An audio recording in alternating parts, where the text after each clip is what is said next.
Habari leo magazetini. Today in media. Aujourd'hui dans les médias. Uyu munsi mu itangazamakuru. Nongeye kubasuhuza kandi ndabifuriza ibihe byiza abadukurikiye kuri Primo Media Rwanda. Turi ku itariki ya 19 z'ukwezi kwa 8 mu 2022. Ni umwanya tugaruka ku makuru yavuzwe mu binyamakuru n'ibitangazamakuru bya hano mu Rwanda ndetse n'ibindi byo hirya no hino ku isi bitandukanye. Ndi Jean Dodier Karinijabo mbahaye ikaze. Kubura ibikoresho bituma biga kubaga bifashisha ikijumba. Umunyamabanga nshingwabikorwa w'umurenge yabajije laboratoire y'igihugu y'ibimenyetso byifashishwa mu butabera niba hari icyo yakora ku marozi y'ibihuherano. Monisco ntivuga rumwe na Repubulika ya Demokarasi ya Kongo kwigenda ry'abasirikare bayo.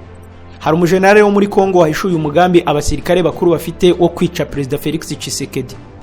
Mbahaye ikaze muri aya makuru, reka tuyahere kuri Depite Mukabunani Christine wavuze ko polisi ikwiye kureka kwiruka inyuma y'abambaye impenure ahubwo ikiruka inyuma y'abajura bazengereje abatuye umujyi wa Kigali. Depite Mukabunani Christine akaba n'umuyobozi w'ishyaka PS Imberakuri avuga ko kuri we ikibazo cy'abakobwa bambara impenure kitakwiye gufatwa nk'ikibazo kiremereye kuko hari n'ibindi bibazo birimo icy'ubujura bukabije mu mujyi wa Kigali. Mu kiganiro kigufi yagiranye n'ikinyamakuru Rubanda Akadomo Rwa, Honorable Mukabunani yavuze ko ikibazo kimaze iminsi kigarukwaho ku mbuga nkoranyambaga kijyanye no kuba polisi yaratangaje ko igiye kugifata abakobwa bambaye imyenda itajyanye n'umuco nyarwanda, kitakabaye ari ikibazo kiremereye ahubwo hakabayeho kubigisha kurenza kuvuga ko bazajya babiruka inyuma kugira ngo babafate bitewe nuko bambaye impenure. Aha niho Honorable Mukabunani yahereye avuga ko hariho ibindi bibazo birimo ikibazo cy'ubujura bukabije muri Kigali polisi yakabaye ikurikirana. Ati ku giti cyanjye ntabwo mvugira inteko, ariko buriya ibyo polisi yavuze ntabwo mbyemera kuko biriya byo kuvuga ngo abakobwa bambara amajipo magufi cyangwa indi myenda itajyanye n'umuco ko ari ikibazo gihangayikishije ntabwo ari byo, kuko usanga n'abahungu bambaye ipantaro ishaka kumanuka bita pocket kandi ntabwo bifatwa nk'ikibazo. Polisi nireba ikibazo cy'abajura biba ku manywa aho bashikuza abakobwa amasakoshi na za telefone bakiruka kandi polisi ntigira ikikora. Mukabunani avuga ko biriya byo kwambara amajipo magufi byahozeho kuva na kera ahubwo ko bigenda bigaruka uko ibihe bisimburana. Mu minsi ishize umuvugizi wa polisi y'u Rwanda John Bosco Kabera yatangaje televiziyo y'igihugu ko ikibazo cy'abakobwa bambara impenure cyangwa indi myenda igaragaza bimwe mu bice by'ibanga kwigiye kugifata abambaye batyo, cyane ko iki kibazo kigaragara mu gihe habaye ibitaramo bitandukanye muri Kigali. Ibi byatumye uwitwa Liliane atabwa muri yombi agezwe imbere y'urukiko kuri bari gusabirwa gufungwa iminsi 30 y'agateganyo. Umubiri wa Ivan Bolavin wagejejwe mu Rwanda. Ikinyamakuru igihe cyanditse ko umubiri wa Ivan Bolavin uherutse kwitaba Imana aguye mu Buhinde wagejejwe mu Rwanda mu gitondo cyo kuri uyu munsi tariki ya 19. Indege ivuye mu Buhinde yagejeje umubiri wa Ivan Bolavin ku kibuga cy'indege mpuzamahanga cya Kigali Kanombe. Nyuma yo kwakirwa nabo mu muryango we, umubiri wa nyakwigendera wisujyanwa mu buruhukiro mu gihe hategerejwe ko hamenyekana gahunda yo kumuherekeza mu cyubahiro. Ivan Bolavin imyaka 27 y'amavuko yitabye Imana tariki ya 17 z'uku kwezi azize uburwayi bwa kanseri y'urwagashya yari yagiye kwivuriza mu Buhinde. Ni inkuru mbi yakwiriye ku mbuga nkoranyambaga ndetse no mu bitangazamakuru ishavuza abatari bake bakundaga umuziki we ndetse n'abanyarwanda muri rusange. Kugeza ubu abantu banyuranye barimo n'abakomeye, ibyamamare ndetse n'abandi bakomeje kugaragaza agahinda batewe n'urupfu rwa Ivan Bolavin. Kigali, abasigajwe inyuma n'amateka baratabariza uburezi bw'abana babo. Bamwe mu basigajwe inyuma n'amateka mu murenge wa Jari mu kagari ka Muko mu mudugudu wa Gahinga mu karere ka Gasabo barasaba ubuyobozi ko bwagira icyo bukora mu maguru mashya kuko bamwe mu bana babo batakiri mu ishuri, abandi biga nabi ahanini kubera mikoro make ndetse n'ingaruka z'icyorezo cya COVID-19. Nyirambarushimana Sifa ni umwe mu basigajwe inyuma n'amateka mu murenge wa Jari. Avuga ko imibereho ye imeze nabi ngo mbere yuko batuzwa mu murenge wa Jari bari batuye ku Kimironko mu karere ka Gasabo. Uyatangaza ko usibye kuba icyorezo cya COVID-19 cyarabazonze kubera kubura amasoko y'ibibumbano bakoraga ndetse no kuba batakibona ibumba bigatuma abana batishura abandi bakajya mu muhanda, imibereho yabo imeze nabi bitewe n'uko aho batujwe badafite uburenganzira ku mazu batujwemo no kuba nta cyangombwa bahawe mu myaka 11 bayamazemo.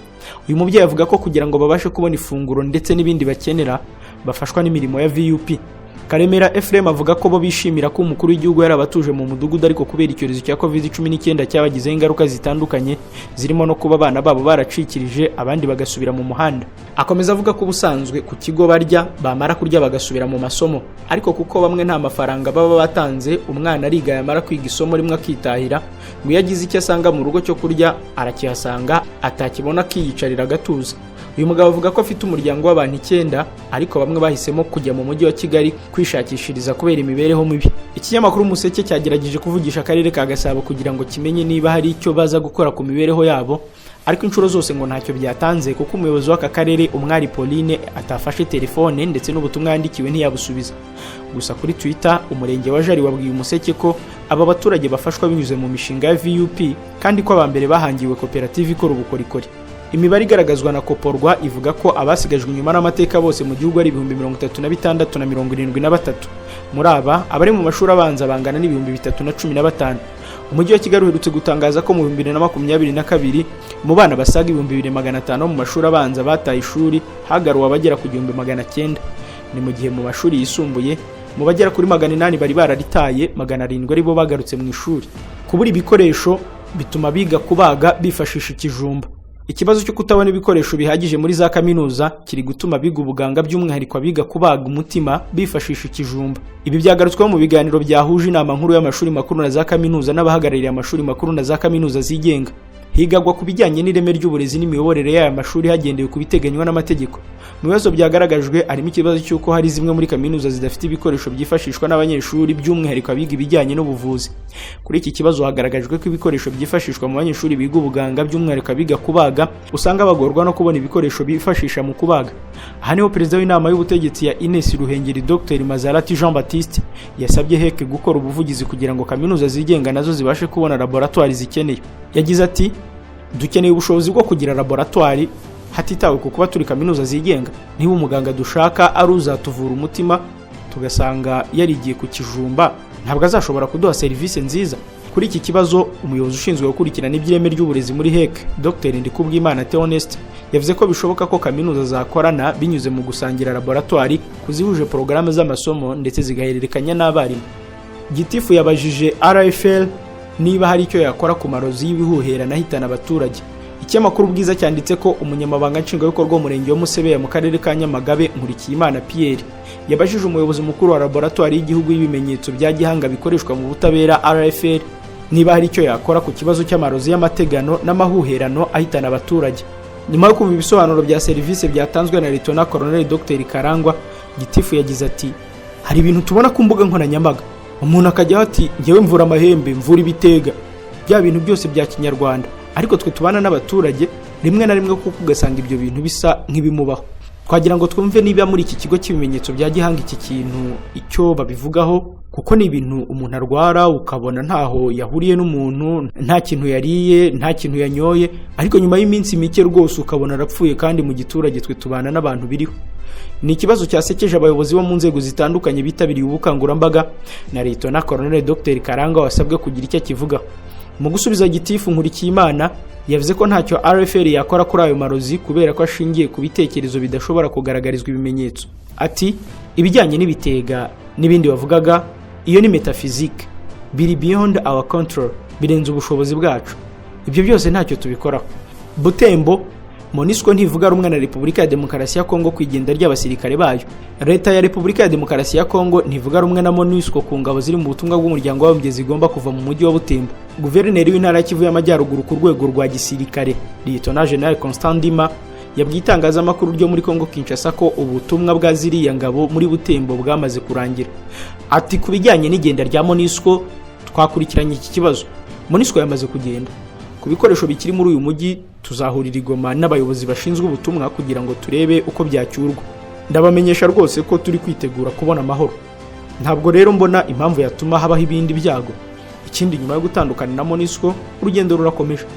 General Ndima yunzemo ko ziriya ngabo za MONUSCO zigomba kuva muri Butembo yonyine aho kuba mu ntara ya Kivu y'Amajyaruguru yose. Ku ruhande rwa MONUSCO yivuga ko ingabo zayo zidateze kuva muri Butembo. Umuvugizi wungirije w'ubutumwa Ndeye Kadi Lo yavuze ko MONUSCO itazava muri Butembo. Yavuze ko nyuma yo kugisha inama abayobozi bo mu nzego z'ibanze n'igihugu ubutumwa bwa MONUSCO bugomba gukomeza ndetse ko no mu gihe gito igomba kohereza ingabo zayo hanze y'umujyi wa Butembo. Hagati aho General Ndima avuga ko MONUSCO yavi Butembo cyangwa itahava, Minisiteri y'Ingabo ya Kongo yamaze gutanga imodoka zo gucyura ingabo ziri muri buriya butumwa kugira ngo Butembo igire umutekano.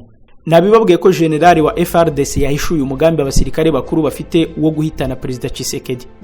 General Jean Baseleba Bin Mateto ufunzwe ashinjwa kugerageza kwinjiza intwaro muri gereza ya Ndolo yahishuye umugambi wa bamwe mu basirikare bakuru wo kwica Perezida Felix Tshisekedi wa Repubulika ya Demokarasi ya Kongo.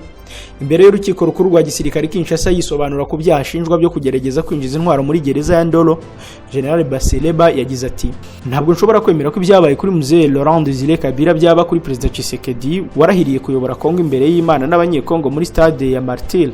Ndasaba urukiko kumfasha nkabonana na Perezida Tshisekedi amaso ku maso kuko ntifuza ko ibyabaye kuri Mzee Laurent Desire Kabila nawe byamubaho. Niyo mpamvu nifuza ko ari we wenyine twabona n'amaso ku maso kuko ari we wenyine nifuza gusobanurira umugambi mubisha wo kumuhitana. Urukiko rwanyu nirusuzugura ubutumwa bwanjye ntibushyikirize Perezida Tshisekedi ubu butumwa azaba ari rwo rubiryozwa." Brigadier General Baseleba yatawe muri yombi mu cyumweru gishize ashinjwa gucura umugambi wo kwinjiza intwaro muri gereza ya Ndolo agamije gutorokesha uwitwa Kenge Kenge, umupolisi wahoze hafi ya General John Numbi wahoze ari komiseri mukuru wa polisi, akaba yarahawe igihano cy'urupfu nyuma yo guhamwa n'icyaha cyo kwica. Mu Burundi ho abapolisi baho bari gukoresha amagare kubera ibiciro by'ibikomoka kuri peteroli. Ikinyamakuru Rwanda Tribune cyanditse ko nyuma y'uko intambara y'Urusiya na Ukraine itangiye, ibiciro by'ibikomoka kuri peteroli ku isi byagiye bizamuka ndetse n'ibiciro by'ibicuruzwa muri rusange birazamuka bikabije.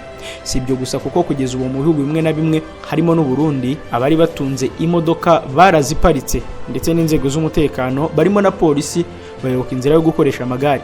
Byagaragaye uyu munsi ubwo abapolisi bari bitabiriye imirimo yabo isanzwe, bari bateze amagare mu mihanda itandukanye bahetswe n'abatwara abantu ku magare, aba bitwa abanyonzi. Ibiciro by'ibikomoka kuri peteroli byatangiye kuzamuka mu gihe cy'icyorezo cya COVID-19.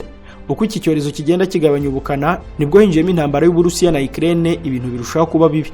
Usibye n'ibiciro by'ibikomoka kuri peteroli n'ibiribwa byarahenze. Ibinyabiziga byo byafashe ikiruhuko kuri benshi kuko ibikomoka kuri peteroli byabaye agaterera nzamba kuri benshi, dore ko ikinyabiziga kidashobora kugenda nta mazuti irimo cyangwa lisansi. Mu rwego rwo guhangana n'iki kibazo, abapolisi b'u Burundi bari guhitamo kujya bifashisha amagare mu ngendo zabo bajya cyangwa se bava ku kazi. Dusoreze kuri iyi nkuru ivuga ko umugabo wo muri Ghana arembye nyuma yo kwenda kwikuraho imyanya y'ibanga kubw'impanuka. Umugabo wo muri Ghana ari mu bihe bikomeye nyuma yo gutangaza ko yaragiye kwikuraho imyanya y'ibanga kubw'impanuka. Avuga ko yikebye ubugabo ndetse n'igitsina cye aragikomeretsa ubwo yari mu bitotsi. Kofi Ata arwariye mu bitaro kuva yahura n'iri yasanganye mu ntangiriro z'uku kwezi. BBC ivuga ko Kofi w'imyaka 47 yayitangarije ko arimo gushakisha ubufasha kugira ngo abone amafaranga yo kwibagisha. Uyu mugabo yasubiyemo ko byamugendekeye akenda kwikuraho Burundi bimuranga nk'umugabo. Ari kwa muganga yabwiye umunyamakuru wa BBC ati: "Nari nicaye mu ntebe ubwo nari mfashwe n'agatotsi. Nsinziriye naje kurota ndimo gukeba inyama zindi imbere. Inzozi ze zaje kuba impamo kuko yakangutse ari kwa muganga, ariko ari we wendaga kwikuraho imyanya y'ibanga." Avuga ko abaturanyi be bahurujwe n'induru yavugije kandi we yarumvaga ko asinziriye. Abamutabaye bamusanze mu nzu wenyine ariko yakomeretse ari kuvirirana.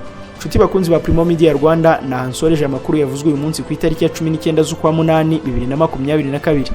Ni Jean de Dieu Karinijabo, ndabasaba gukomeza gukurikira n'izindi video ziri kuri uru rubuga. Mugire amahoro y'Imana. Habari leo magazetini. Today in media. Aujourd'hui dans les médias. Uyu munsi mu itangazamakuru.